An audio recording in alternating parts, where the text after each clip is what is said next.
देश में कुछ ही ऐसे जाने माने गायक हुए हैं जिनके लिए लोग पागलों की तरह दीवाने हुए हैं। पंजाबी म्यूजिक इंडस्ट्री में एक ऐसा ही उभरता सितारा हुआ जिसे the highest record selling artist of Punjab कहा गया। उस मशहूर और ग्रेटेस्ट सिंगर का नाम अमर सिंह चमकीला था, जिसकी हत्या 8 मार्च 1988 को महज 27 साल की उम्र में कर दी गई। इनके साथ इनकी दूसरी पत्नी अमरजोत कौर और इनके बैंड के 2 अन्य सदस्यों की भी हत्या कर दी गई थी। आज लगभग 35 साल बाद भी इनकी हत्या भारतीय इतिहास की एक मर्डर मिस्ट्री बनी हुई है। 12 अप्रैल 2024 को नेटफ्लिक्स पर इम्तियाज अली की एक नई फिल्म चमकीला रिलीज होने वाली है, जो अमर सिंह चमकीला की जीवनी पर बनी हुई है। विवादों के कारण इस फिल्म के रिलीज होने का समय करीब 2 वर्षों से टल रहा था। दोस्तों, इन्फो बाय एडीके में आपका स्वागत है। मूवी के रिलीज होने से पहले हम आज इस वीडियो में उनकी जीवनी से लेकर सिंगिंग करियर और हत्या की वजहों को जानेंगे। पूरी वीडियो देखने के बाद आप लोग कमेंट बॉक्स में बताना उनकी हत्या के क्या कारण हो सकते हैं। अमर सिंह चमकीला का असली नाम धनीराम था। उनका जन्म 21 जुलाई 1960 को लुधियाना के डुंगरी गांव में एक दलित सिख परिवार में हुआ था। वो अपने माता पिता करतार कौर और हरि सिंह संडीला के सबसे छोटे इंसान थे।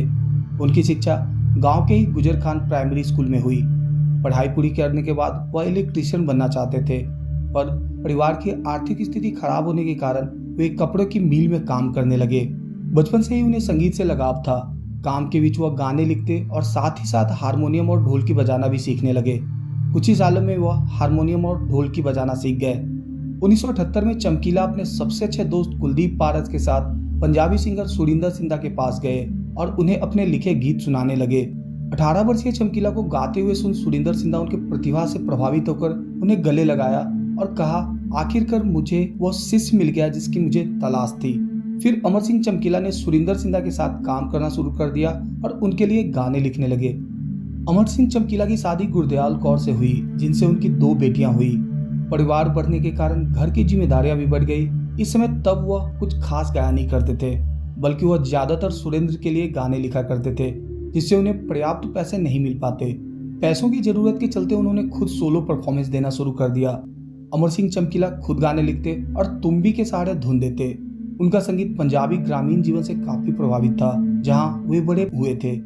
उन्होंने आमतौर पर विवाहेतर संबंधों, ऊंट बढ़ने, शराब पीने, नशीली दवाओं के उपयोग और पंजाबी पुरुषों के गर्म स्वभाव के बारे में गीत लिखे। उनके गानों को लोग पसंद करने लगे, जिससे उनकी लोकप्रियता तेजी से बढ़ती चली गई। कहा जाता है कि लोगों को चमकीला के गानों की लत सी लग गई थी। वो अपने गानों में रोजमर्रा की जिंदगी के संवाद के साथ साथ सामाजिक समस्याओं को अपने गीतों के बोल में टारगेट करते, जिसे लोग दीवाने हो जाते थे। सोलो परफॉर्मेंस देते देते चमकीला को ये महसूस हुआ कि अगर वो जोड़ी में गाना गाएंगे तो लोगों को और पसंद आएगा। कुछ समय बाद चमकीला सोनिया सिंधा के साथ मिलकर स्टेज परफॉर्मेंस देने लगे। दरअसल सोनिया सिंधा सुरिंदर सिंधा के साथ गाया करती थी, लेकिन सुरिंदर सिंधा जब कनाडा के टूर पर गए तो वो अपने साथ एक और लोकप्रिय सिंगर गुलशन कोमल को ले गए थे, जिसके चलते नाराज होकर सोनिया ने सुरिंदर सिंधा को छोड़कर अमर सिंह चमकीला के साथ मिलकर स्टेज परफॉर्मेंस देने लगी। ये सोनिया सिंधा का ही सुझाव था कि चमकीला अपनी खुद की एक एल्बम रिकॉर्ड करे, जिसके बाद 1981 में दोनों ने मिलकर 8 गाने रिकॉर्ड किए। एल्बम बापू साडा गुम हो गया के नाम से। धीरे धीरे चमकीला की लोकप्रियता बढ़ने लगी। उस दौर में अमर सिंह चमकीला मशहूर गायक के अलावा गीतकार, संगीतकार सब कुछ थे। पैसों के विवाद को लेकर चमकीला और सोनिया अलग हो गए। उसके बाद चमकीला ने एक और सिंगर के साथ काम किया, जिनका नाम था मिसूसा। उसी साल उन्होंने एक और लोकप्रिय सिंगर अमरजोत कौर के साथ काम करना शुरू किया। अमरजोत कौर कुलदीप मानक जैसे जाने माने सिंगर के साथ काम कर चुकी थी। अमरजोत के आने के बाद जल्दी यह जोड़ी बहुत लोकप्रिय हो गई। इस लोकप्रियता को बरकरार रखने के लिए अमर सिंह चमकीला ने 23 मई 1983 को अमरजोत के साथ दूसरी शादी कर ली। देखा जाए तो उनके सितारे इस शादी के बाद ही चमक उठे, क्योंकि शादी के कुछ ही साल में उन्होंने कई गाने रिकॉर्ड कर लिए।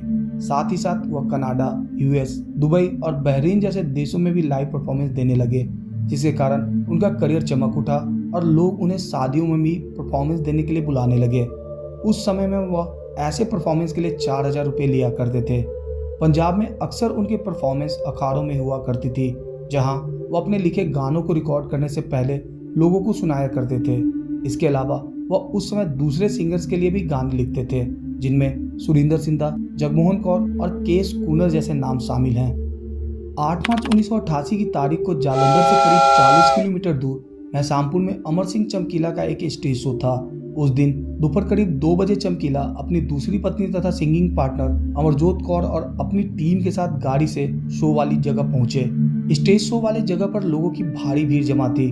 अमर सिंह चमकीला, अमरजोत और 3 दूसरे म्यूजिशियन गाड़ी से उतरकर स्टेज की तरफ जा ही रहे थे कि तभी उस भीड़ में तेज रफ्तार मोटरसाइकिल से 3 लोग आए और अपने हथियारों से वो लोग चमकीला और उनकी टीम की तरफ निशाना साधकर अंधाधुंध गोलियां दागने लगे। इस गोलीबारी में अमर सिंह चमकीला, उनकी दूसरी पत्नी अमरजोत कौर और 2 अन्य म्यूजिशियन की मौत हो गई। लोग देखते रह गए और हमलावर गोलियां दागकर जिस मोटरसाइकिल से आए थे उसी से फरार हो गए। उस वक्त पंजाब में आतंकवाद अपने पीक पर था। कानून व्यवस्था की हालत खराब थी। साथ ही खालिस्तान समर्थक उग्रवादियों का विद्रोह भी जोरों पर था। भारी भीड़ के सामने उनकी दिन दहाड़े हत्या होने के बावजूद किसी ने भी वहां के थाने में शिकायत दर्ज नहीं कराई।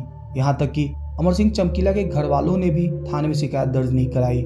इस गोलीबारी और हत्याकांड के संबंध में कभी भी कोई भी गिरफ्तारी नहीं हुई और हत्या का यह मामला कभी हल नहीं हुआ। नीचे कमेंट बॉक्स में लिखकर बताएं कि आपके अनुसार अमर सिंह चमकीला की हत्या के कौन कौन से कारण हो सकते हैं। चलिए अब हत्या के संभावित कारणों की जांच करते हैं।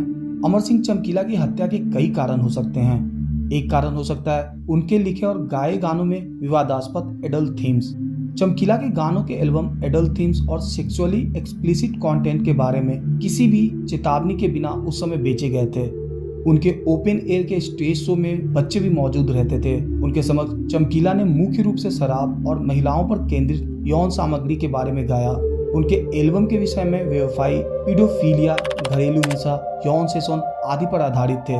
इनके कई गानों पर खालिस्तान समर्थक उग्रवादियों ने नाराजगी जताई थी। खालिस्तानी उग्रवादियों के मुताबिक जिस तरह चमकीला अपने गानों में शादी के बाद के संबंध, ड्रग्स की लत और खुलेआम डबल मीनिंग बातें करते हैं, उससे पंजाब की बदनामी होती थी। उनके एल्बम की बात करें तो उनके एक एल्बम में गाने की शुरुआत जीजा लक मिलने में भाभी के साथ बेवफाई का संकेत देने वाला एक गाने से शुरू होती है। दूसरा गाना गोरा गोरा रंग जट्टा अकमस्तानी पीडोफीलिया थीम पर आधारित है, जिसमें एक लड़का युवावस्था से गुजर रही एक लड़की की ओर आकर्षित और बढ़ता हुआ बताया जाता है। पेकियां दे घर में चंगी गाना घरेलू हिंसा और पत्नी के यौन शोषण के बारे में था। पहले ललकारे नाल गाना शराब और उसके परिणाम स्वरूप होने वाली घरेलू हिंसा के बारे में था। पटुआ पत्तन नु फिरदा गाना फिर से पीडोफीलिया थीम पर आधारित था। लोगों का ऐसा मानना है कि इनके विरोधी इनके संगीत को अश्लील मानते थे तथा कई बार उग्रवादी संगठनों के द्वारा धमकी भी मिली थी, जिसके कारण ऐसा लगता है कि उनकी हत्या का एक यह भी कारण हो सकता है। दूसरा कारण हो सकता है उनकी दूसरी शादी और ऑनर किलिंग। चमकीला की असल जिंदगी भी उतनी ही विवादास्पद थी जितना कि उनके लिखे गाने। चमकीला और अमरजोत की हत्या के मामले में कहा जाता है कि ये ऑनर किलिंग का मामला था। दरअसल अमर सिंह चमकीला दलित थे और उनकी पत्नी अमरजोत जट सिख थी। साथ ही उनकी दूसरी शादी पहली पत्नी को तलाक दिए बिना हुई। भारतीय संविधान बहुविवाह की अनुमति नहीं देता है। उनकी दूसरी शादी समाज के साथ साथ उनकी पहली पत्नी के लिए भी नागवार थी।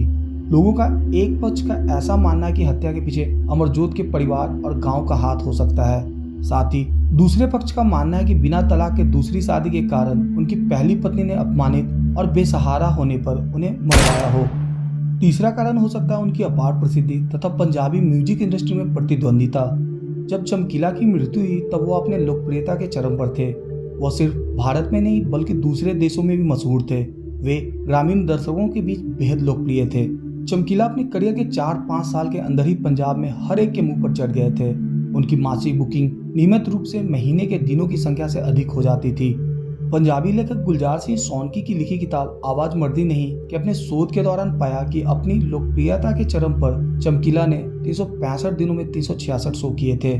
कहा जाता है कि अमर सिंह चमकीला को लोग इतना चाहने लगे थे कि पंजाब में बाकी सिंगर्स को काम मिलना बंद हो गया था, जिससे उन लोगों का करियर लगभग खत्म सा हो गया था। इस कारण कुछ लोगों का मानना है कि उनके प्रतिद्वंदी गायकों ने ही उन्हें मरवाया है। चौथा कारण हो सकता है उनके स्टेज शो से जुड़ा उनका कोई पुराना विवाद। लोगों का एक मत यह भी है कि उनके नाराज फैंस ने उनकी हत्या की होगी। इनके अनुसार चमकीला को एक शख्स ने अपने यहाँ पर स्टेज शो के लिए बुलाया था, लेकिन वो किसी कारणवश उसके पास पहुंच नहीं पाए। इस बात से वह शख्स बहुत नाराज हुआ। उस शख्स ने उन्हें मारने के लिए मौके की तलाश करने लगा और फिर जैसे ही मौका मिला अपने साथियों के साथ मिलकर चमकीला को गोली मार दी। हालांकि ऊपर बताए गए सारे एंगल से जांच करने के बावजूद भी आज तक पंजाब पुलिस ना तो इस हत्याकांड से जुड़े एक भी आरोपी को पकड़ पाई और ना ही इस हत्या की गुत्थी को सुलझा ही पाई, जिसके कारण यह कांड आज तक भारतीय इतिहास में एक मर्डर मिस्ट्री बना हुआ है। भारतीय फिल्म संगीतकार और गायक अमित त्रिवेदी ने उन्हें पंजाब का एल्विस माना। साथ ही भारतीय संगीतकार और गायक यो हनी सिंह और ब्रिटिश भारतीय संगीतकार पंजाबी एमसी चमकीला को अपने आदर्श और उनके संगीत से प्रभावित व्यक्तियों में से एक माना है। अमर सिंह चमकीला को आमतौर पर सभी समय के सबसे महान और प्रभावशाली पंजाबी कलाकारों तथा अब तक के सर्वश्रेष्ठ लाइव स्टेज कलाकारों में से भी एक माना जाता है। 2018 में आई एक फिल्म मेहसामपुर में भी अमर सिंह चमकीला और अमरजोत कौर की हत्या से जुड़े प्रश्नों को टटोला गया था। अमर सिंह चमकीला को किसने मारा और क्यों मारा, यह आज तक एक राज ही है, जिसके कारण यह कांड आज तक भारतीय इतिहास के एक मर्डर मिस्ट्री बना हुआ है। दोस्तों, आशा करता हूँ कि ये वीडियो आपको अच्छा लगा होगा।